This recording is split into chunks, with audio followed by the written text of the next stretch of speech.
Good evening, and welcome to Metra's first strategic plan virtual open house. We are excited to be able to share a little bit about our strategic planning process with you this evening, and to be able to hear from you and get some of your feedback on our strategic plan. My name is David Kralik. I'm Department Head for Long Range Planning for Metra. And I'll be taking you through a little bit about our planning process tonight and sharing a few of the things we've been working on with this. A bit of housekeeping before we begin. As you may have heard from the prompt as we were getting going, this session is being recorded. We hope that you'll be able to share this, but it will be posted on our website afterwards for anyone who's not able to join this evening. Also, as I mentioned, we're really hoping to be able to hear feedback from you throughout this. There'll be opportunities to do that both in the chat and in the Q&A and in a few Zoom polls as we go through the presentation this evening. If there are any members of the press on this Zoom call, I'd ask that you direct any questions to our media affairs representative, Michael Gillis, at mgillis@metrarr.com. I'll have one of my colleagues drop that into the chat so you can follow up with him if you have any questions on that. But let's go ahead and get started. So tonight's agenda is pretty straightforward. We're going to talk about the overview and purpose of our strategic plan, a little bit about our timeline and our approach, and we'll then be talking through what we've put into this draft plan with ample opportunity, as I mentioned, for questions and feedback. There are two options for feedback in the chat below. You can enter things into the chat, which is just a free-flowing conversation. If you do have a specific question, it's a little easier if you can click on the Q&A box and put that as a question there. That way, one of my team members can respond with an answer, and that answer will be linked with the question. So questions and answers are best found in that Q&A box. And finally, as we get to the end, we'll talk about next steps and what this plan looks like as we move. So apologies, apparently we had a little hiccup and got kicked out of our own meeting. So thank you all for sticking with us. Hopefully you're still able to see the screen in front of you. So again, for anyone who missed that, my name is David Kralik, Department Head for Long Range Planning, and we'll be sharing a little bit more information about the strategic plan. Let me get apparently I'm having difficulty getting my video started. Uri, if you're listening, if you can give me privileges to start my video. But I'll keep going and you can at least hear the presentation. So we started out looking to update our past plan, On Track to Excellence. On Track to Excellence was our first ever strategic plan. It was adopted about 5 years ago, back in November of 2017. That plan, as is shown in the lower left, highlighted the goals on the right side of the screen and really focused on our need for capital enhancements and capital funding throughout our system. Our new updated plan we know that a lot has changed in the last 5 years, and so our updated plan will cover the next 5-year horizon from 2023 through 2027.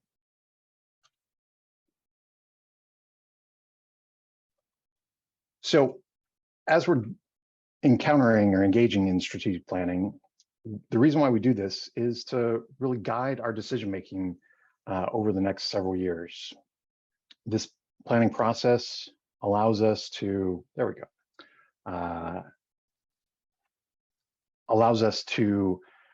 establish our mission, what we do, our vision, what we aspire to do, and the goals we're trying to achieve. It also helps serve as a communication tool for us to tell the riders, the public, our fellow transportation providers, what our goals are, what we're working on. It also gives us an opportunity to celebrate our recent successes, tell a little bit about what our value to the region is, and express a little more detail about our future direction. So as I said, we've been working on this for several months. We engaged in a public survey this summer, had nearly 3,000 responses received from that exercise. We've been working to refine a draft mission, vision, and set of goals. We've shared those with our board, had interaction with our senior management team. We've had some engagement with key stakeholders, sat down with advocacy groups, our fellow transportation providers, the counties and other local governments, all culminating in a release of our draft plan, which you have availability to download and review. You'll see the website for our strategic planning efforts in the lower left corner of every one of the slides tonight. So if you go to metra.com/strategic plan, with a hyphen between strategic and plan, you'll be able to access our draft plan and some of the information about the plan document, and also find some of the opportunities to give feedback on that. Next week, we'll have some additional public input opportunities that will be aligned with our program and budget hearings. We'll have open houses throughout the region on November 2nd and November 3rd. We'll have someone put some information about that in the chat if anyone wants to, after tonight's event, come and talk to us in person. We'll be spread out all throughout the region, eager to chat about what's going on with the strategic planning process. So throughout this October and November timeframe, we're going to be taking in a whole host of feedback from the comment cards that are available at the public hearings, from feedback we get tonight, from feedback we get through our virtual comment card up on our website. All of that will be incorporated in, reflected in, and into our revised strategic plan that we hope to take to our board for adoption in early 2023. So our approach to this planning process has been that we know that there's new and ongoing challenges. Our world today is very different than it was 5 years ago, very different than it was just a couple years ago. We want to incorporate feedback from the public and our stakeholders and how we respond to those new and ongoing challenges. We also want to make sure that we're aligning ourselves with planning efforts from our regional partners, be it Onto 2050, the region's regional transportation plan developed by CMAP, or their ongoing mobility recovery efforts, Driving Innovation, PACE's strategic plan, the Illinois State Rail Plan. We've also been significantly engaged with RTA's strategic planning process. They've hosted a series of working groups and public input sessions, and we've been attending those, participating in those, not only to voice our own perspective in those, but also to listen so we can hear from advocates, members of the public, riders, non-riders, what their experiences have been with the regional transportation system and specifically with Metra. We've taken that in and helped use that to frame the mission, vision, and goals that we've been putting forth, and develop objectives underneath each one of those goals that will help address those challenges and really further our value as part of the regional transportation network. But as I mentioned, we know there's dramatic challenges that we're facing as an agency. First and foremost is really adapting to the new ridership patterns and changing rider behavior. The pandemic has opened up a whole new world of remote work and changing travel patterns that we know we need to have a different sort of ridership and different sort of service pattern in order to respond to that. We know that there's been calls for to better address equity and climate change. These are huge challenges that we as a region are facing and that we as a transportation provider need to face and be a part of a solution for. We know that while we may be in a slightly better position on the capital funding front than we were at the beginning of our last plan 5 years ago, we still have significant capital funding challenges and operating funding challenges. We're only carrying about 50% of the riders we were pre-COVID. And so we know that there's opportunities that we have shortfalls in operating funding that used to come from fares. We know we need to reimagine how we're collecting revenue, how we're achieving the revenue we need in order to operate.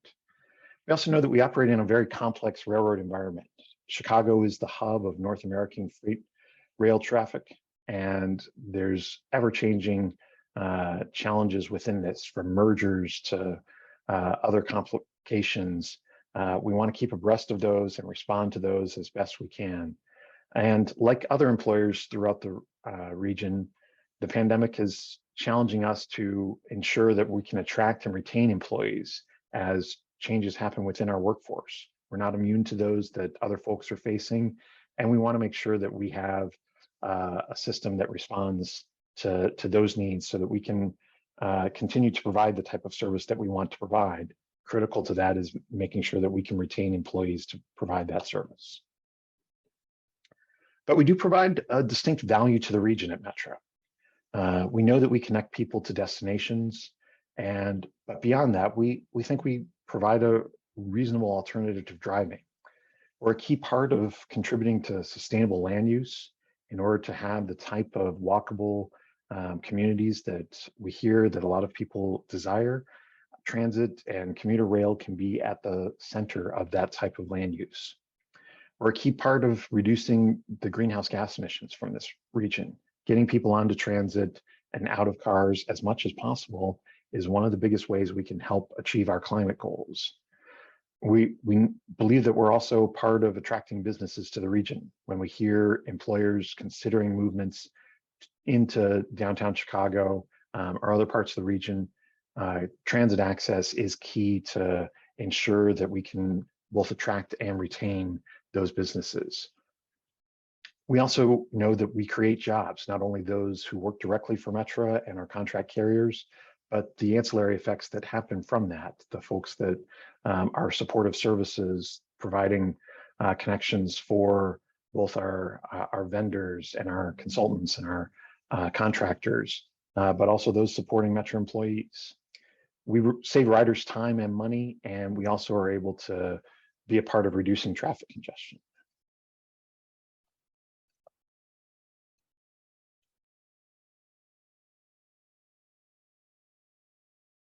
So one of the things we started off with was looking at our mission statement and figuring out how we can best document who we are. That's really what the mission statement helps to develop. We started with our previous mission statement, which you see up above, but we felt that there was an opportunity for us to make that a little more concise, a little more direct, and a little more focused within that. And so our draft mission statement for this plan, as seen at the bottom of this screen, is that Metra provides safe, reliable, efficient, and affordable commuter rail service that enhances the economic and environmental health of Northeast Illinois. We put out a version of this over the summer and got some feedback on it. One of the key things that we added to this based on the feedback we heard was that affordable needed to be part of this. We've been able to experiment with some different fare policies over the course of the pandemic in order to bring people back onto Metra. And we think that affordability is a key component that we do work towards and should continue to work towards in providing the type of service that we're offering today.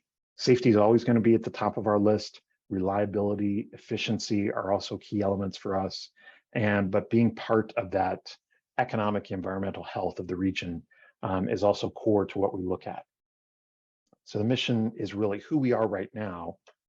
Our vision is what we aspire to. The top half of the screen, you see our vision statement from our last plan. It looked at trying to meet a whole host of different objectives within this. And again, similar to our mission statement for this plan, we wanted to tighten that up, make that a little more focused. So our draft vision statement for the 2023 to 2027 draft strategic plan is to proactively address evolving transportation needs.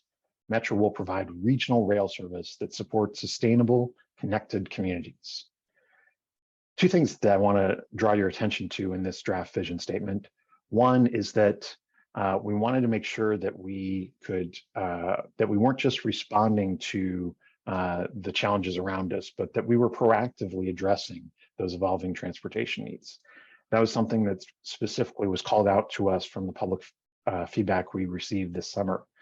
And another thing I wanted to draw your attention to is a distinction between what we are and what we aspire to. What we are right now, you'll hear the language commuter rail in our mission statement. But what we aspire to is to be a regional rail service that supports sustainable connected communities. And that term, regional rail, for us means frequent service throughout the day whenever possible. We know we work in as I mentioned before, a very complex railroad environment. A lot of times our ability to provide as much service as our riders would like is limited not only by our own operating funding, but also by the fact that we don't always own the railroads that we operate trains over. And there's freight congestion on a lot of them. And so it's not merely a matter of funding, but whenever we can do that, we're going to look at what we can do to work towards being a regional rail service throughout this region. So next, sorry, I believe I've skipped over our possibility to do a few Zoom polls within this. So pardon me as I step back a slide. So going back to our mission statement, John, if you can pop up our poll on our mission statement. We wanted to get a sense from those who are on the call of whether or not you agree with our proposed mission. And if you have comments on this, tell us why in the chat. So if you have feelings from agree to disagree, and what your thoughts are on this.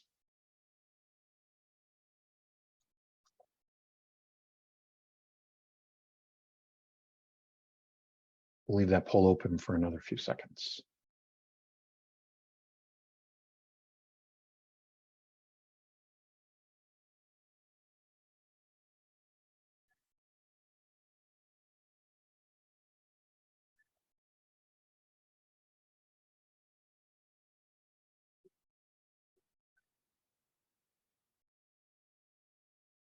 So I think folks are able to see those results. I think that's fairly strong agreement from that. I see we have a note in the chat, but of agreement, but depending on the specifics of the plans to achieve those goals. And we'll definitely get into some more details on that. So we also wanted to hear what you might think about the draft vision statement. Can we put up our poll on that? So again, this is asking for whether or not you agree with Metra's proposed vision. And tell us more why in the chat if you agree or disagree. I'd love to hear a little more on that.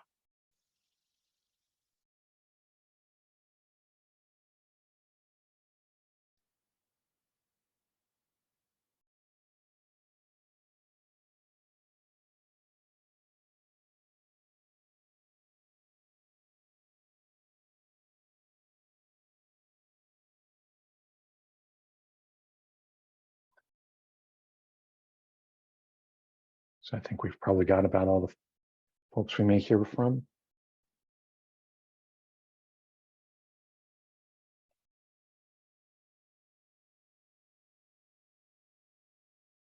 So the results,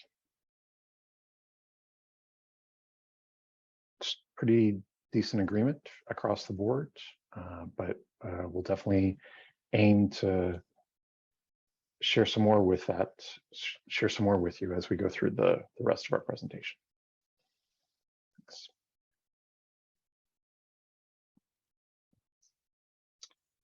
So the next part of our discussion is to really dive into a little bit more of the detail of what our strategic plan outlines. We've identified 5 strategic goals for the process. That's first, to enhance service to grow ridership and provide mobility choices. Next, to make the Metra experience safe, easy, and enjoyable for all our customers. Third, to attract a diverse workforce and invest in our employees. To innovate and become more efficient and effective. And finally, to be a socially responsible organization committed to equity and sustainability. The next few slides will delve into a little bit more of what we mean by each one of those. So for each of these goals, we didn't just leave them at the very high level, but we sketched out some of the objectives under which we're hoping to achieve those goals and how we can work to better achieve those. So the first one that I mentioned about enhancing service to grow ridership and provide mobility choices. We know, as I mentioned with the discussion of regional rail, that we'd like to provide better service options for off-peak, reverse commute, and intermediate trips. As we've seen ridership return from the depths of the pandemic, those are the markets that we've seen perform most strongly: off-peak, reverse commute, and intermediate. We know that while we're always going to have a large component of traditional commuters coming from from the suburbs or other city neighborhoods into downtown Chicago, as we continue, we anticipate that will be less and less a part of our total ridership, at least as a percentage basis. So we need to make sure we're providing better service options for all the potential trips that we can serve. We want to continue to modify our schedules guided by our service principles. You'll see those on the right hand of the screen. This allows us to have an opportunity to meet those and provide those better service options in a way that we can also better connect with the other service that's provided by PACE and CTA. We want to continue to explore ways to simplify our fare zone structure and incentivize other rider markets. You've seen us experiment with different fare products during the pandemic and over the past few years. We're going to continue to try and find ways in which we can simplify that fare structure in order to bring new riders onto the system. We will continue to explore new service and expansion opportunities, largely focused within our existing footprint. So we know that this may not be the time to look at expansive extensions beyond our current alignment, but this will allow us to maximize the utility of our existing network. We also would like to emphasize equity in our decision-making related to service. We mentioned that was one of the goals throughout, but you're going to see mentions of a focus on equity throughout each of the other goals as well. So our next goal is making the Metra experience safe, easy, and enjoyable for all our customers. The objectives we identified underneath this are: we want to make sure that we're maintaining a high level of safety on trains, at stations, and at facilities. Safety has always been a forefront for us at Metra, and we want to continue that and maintain that as going forward. We know that in order for people to use our service, we have to have reliable service. So we want to make sure that we're operating our service to meet the schedule expectations of our riders. We know that another key part of making the experience safe, easy, and enjoyable is to make sure that we're communicating well. And we know that there's opportunities for us to improve our customer communications. Also, we want to make sure that we can continue to improve our station areas and facilities, especially when it comes to expanding the accessibility of our system. We are currently investing in a host of station projects throughout the region, but we will continue to focus on this so that we have the type of first-rate facilities that our customers expect and demand. We might want to make sure that we improve the onboard experience. On the right, you see some renderings of new rail cars that we have on order right now, both the outside and the inside. We believe the inside will be of these new cars and of our existing cars as we continue to bring them in for rehabs, will continue to be an improved experience for our riders. And finally, we want to make sure that we're monitoring and responding to customer feedback. That's crucial for us to make sure that we're interacting with and engaging with our customers and being responsive to what we hear from them. So our next goal is attracting a diverse workforce and investing in our employees. As I mentioned a little bit ago, if we aren't able to keep the employees that we have and continue to make that a diverse workplace for all the Metra staff, we aren't going to be able to provide the type of service that the public is really demanding from us. So we know that that's key to us. Part of doing that is advancing equity, diversity, and inclusion initiatives in our hiring process and programs. We also want to foster a collaborative and inclusive work environment. If it's a place where people feel that they are heard, they'll want to continue to work for, and that's really how we come up with the best ideas to carry forth. Expanding and encouraging participation in professional development opportunities is also key to get insight from folks from outside the agency and make sure that our staff have the latest and greatest educational opportunities. We want to make sure that we maintain positive relationships with our union partners. The vast majority of our field workers and of our workforce in general are unionized, and that's key to us to making sure that we continue the strong working relationship that we have with labor. And finally, we want to make sure that we're competitive with our peer employers.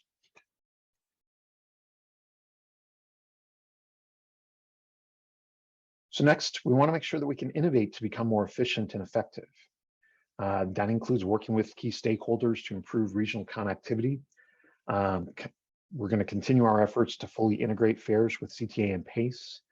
You see a rendering of a new ticket vending machine that we have on the right side of the screen here. That, as well as our evolution of the Metra app, are key elements to working towards that integrated fare system. We want to make sure that we can also strategically pursue discretionary grants and alternative funding opportunities. As I mentioned before, we have challenges on our funding side, both on the operating and on the capital side of things. And we want to make sure that we can look to and explore grant opportunities wherever they're possible. So we've been doing that. We'll continue to do that to bring about the improvements we'd like to see within our system. We're going to continue to work on delivering our capital projects efficiency. We recently completed an agency realignment in order to focus our efforts on delivering those capital projects even more efficiently largely in response to the State of Illinois' Rebuild Illinois funding program that infused us with a lot of capital funding to bring about changes within our system. We've made some great strides in that and brought on a project management oversight organization in order to assist us with that. And we're really pleased at the progress we're making on that front, and we'll continue that. Wherever there's possibility to identify cost-saving measures to do things better and more cost-effectively, or the same things more cheaply, we're going to work to identify those and pursue those. We want to make sure that the capital assets that we have, from our 242 stations to all of the rail lines we have around and operate on throughout the region, we want to make sure that those are used to their fullest extent and kept in a state of good repair, and work towards that. And finally, we know that we are not immune from the challenges of the cybersecurity challenges that many organizations face. So we know that part of keeping our overall operations safe and efficient is to keep our IT infrastructure safe. Our last goal is to be a socially responsible organization committed to equity and sustainability.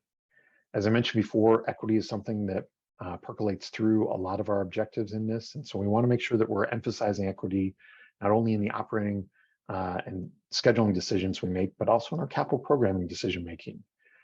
We've recently been working on 13 station renovation projects on the Metra electric line.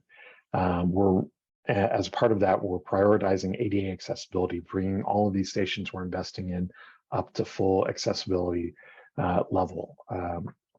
We believe that there's opportunities to continue to improve upon this. On the environmental side, and with our commitment to sustainability, we want to make sure that we're reducing our carbon footprint.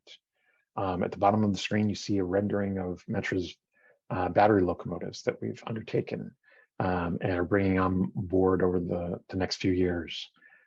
This is going to help us, even as moving people to transit in general is an incredible benefit for the climate. The more that we can do ourselves to reduce our carbon footprint in both our rail vehicles and our fleet vehicles helps minimize our carbon footprint in the region. As part of our commitment to equity, we are wanting to make sure that we meet or exceed our disadvantaged business enterprise contracting goals. Those are key to not only ensuring that we have a diverse contracting workforce, but to making sure that those DBE firms have an ability to grow within our system and graduate into to become prime firms and prime contracting firms as they grow. And finally, we want to make sure that we contribute to the development of sustainable communities. We can be a part of that commitment and a key element of the development of those sustainable communities, and we'll continue to work towards that. So again, I wanted to return to the slate of our draft strategic goals, and we have a poll again for you to note that gauge your sense of interest and your sense of support for these 5 goals. Can you put that up? Thank you. So again, we're asking for your agreement or disagreement with the slate of goals overall. If you have more specific goals, you can tell us a little bit more about why you felt that way in the chat. That helps us a lot. We're also going to make sure you have an opportunity to continue on with that and provide more information as we get into this later on. Again, also, if you do have questions that you're looking for or would like to get answered, feel free to use the Q&A option down at the bottom. Looks like we're closing in on a healthy participation rate in our poll. So hopefully you can all still see that with our strategic goals. Pretty healthy agreement with the goals we're approaching from that. So that's great to hear that we're, I think, on the right track, it seems.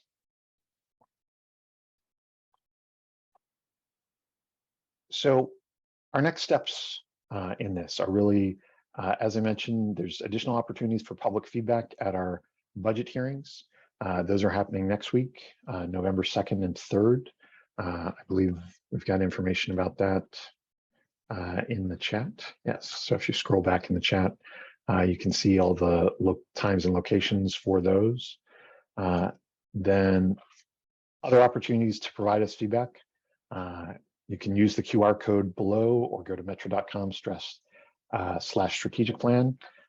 There's a comment card that you can fill out there, a little SurveyMonkey response to gauge your interest and tell us some of your feedback on the plan. It's also where you can download the plan and view more details of that. You can send us an email at strategicplan@metrarr.com. You can even send us US mail at the address shown on the screen here, 547 West Jackson. Attention 5th floor East, Chicago, Illinois, 60661, attention strategic plan. And as I mentioned, we're gathering as much feedback as we can from all these different venues, all these different sources. We'll incorporate that public feedback into a revised strategic plan and look to adopt that in early 2023. So this is really an opportunity. This is an open exchange to provide any questions you might have on the strategic plan. I'm happy to pop back to other slides to talk about things in more detail. But this is, we really appreciate everyone coming out and participating in this virtual public meeting on My Metra, Our Future, our draft strategic plan. Let's see if there's any questions in the chat or anything else I can respond to.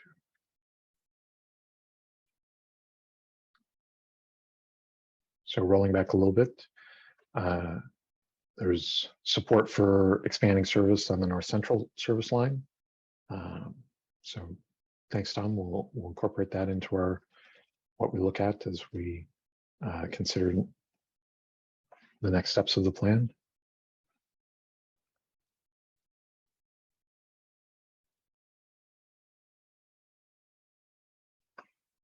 And a note from Leah that bringing the surrounding infrastructure up to date would really help our goals of getting to strategic plan.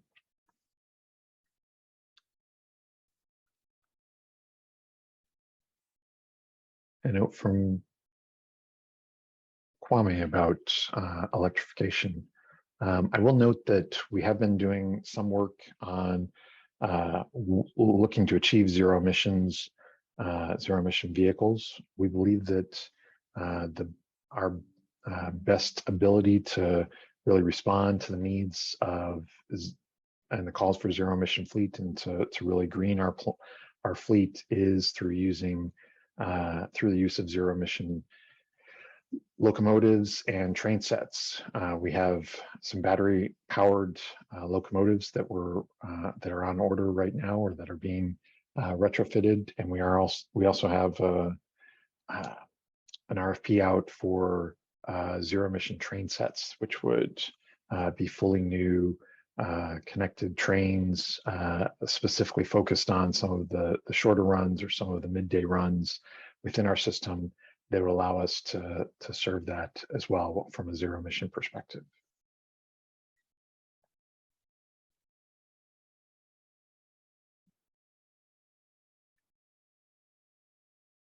So that's kind of our process for our approach to electrification. We do think that there's that really presents our best option to do that. Full electrification or full stringing catenary or third rail along our existing lines is incredibly expensive to do and incredibly challenging on the lines that we don't own or operate because of heavy freight rail service on a lot of the lines in which we operate.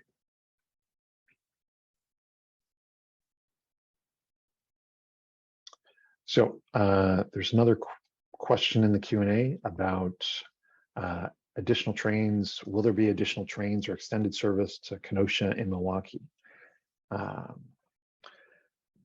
So as I mentioned before, we're not necessarily looking at extending beyond our existing footprint into extensions of lines within this plan. Granted, this plan is focused on setting strategic direction for the agency and not specific capital projects, but we don't anticipate line extensions being a key part of that. We are looking to maximize opportunities within our existing system, and that also relates to another question that was in the chat. That was a question from Bennett about infill stations in our system. So when we look for expansion opportunities, those are more of the types of things that we're exploring are opportunities to better serve within the existing footprint of our system. So infill stations like one that has been proposed and we've been working on with the city of Chicago in the vicinity of Ashland and Ogden in the Fulton Market area, and other elements within that.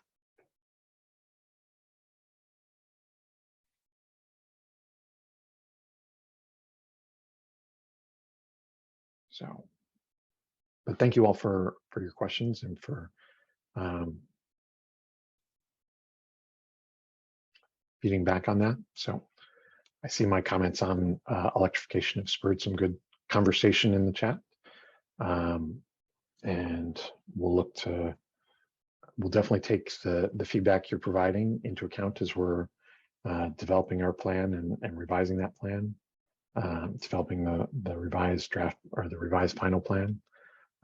We've definitely heard the calls for cleaner and greener operating rolling stock, and that's a goal for us as well. One of the challenges that we do face is, since we have such an incredibly robust system and a system that we're able to maintain for a very long period of time, that we aren't able to snap our fingers and immediately pivot very quickly to different operating and motive power. So we are looking to see what, as there are advances on the battery front and in the other zero emission options, be it hydrogen or other options, as those are being developed, and really the trains are a little behind in their development of those as compared to smaller vehicles, be it buses or cars. So we look to continue to explore other options and explore options to green our fleet in that realm.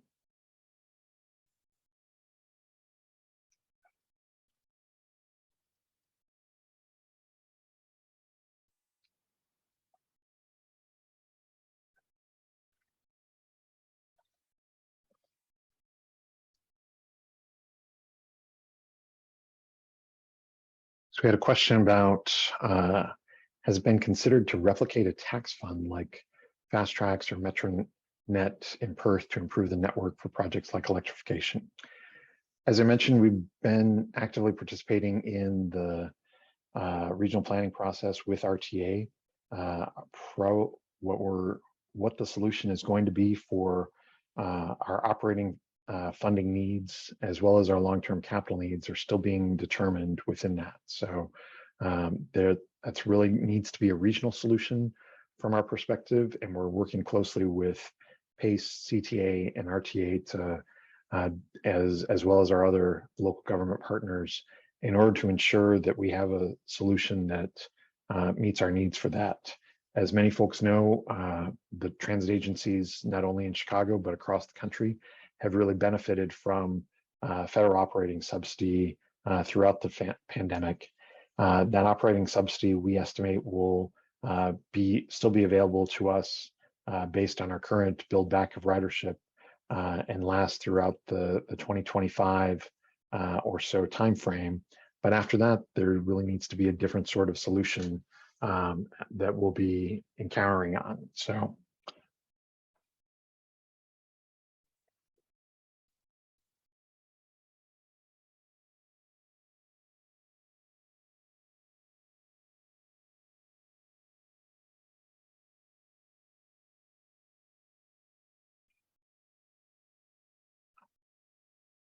let's see. A few other questions coming in over the chat.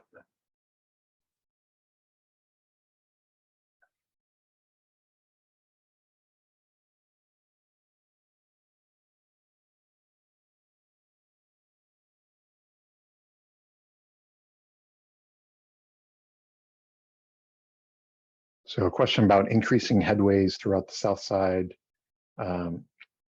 as an alternative to red line extensions at locations on the Metro Electric. As I alluded to, some of the service scenarios that we're considering are really focused on that regional rail model that allows us to provide more frequent service throughout the day, wherever that's possible and wherever our operating constraints and operating funding allow us to do so. When we look at opportunities to do that, the Metro Electric is clearly one of the locations we've explored doing that. Part of that, we believe there's an opportunity to pair that with some of the infrastructure investments we're making on the Metro Electric, which are building back some of those stations and reconstructing some of those stations to make them ADA accessible and really give them the ability to be cornerstones of the communities that they're serving. So in order to, as we do that, we will continue to look at what service patterns best fit the needs there, how we can best match service to demand as we're going forward with them.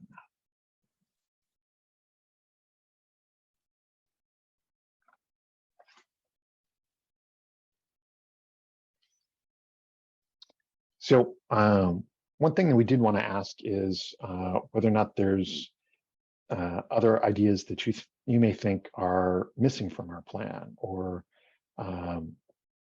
if there are things that you'd like us to consider adding to our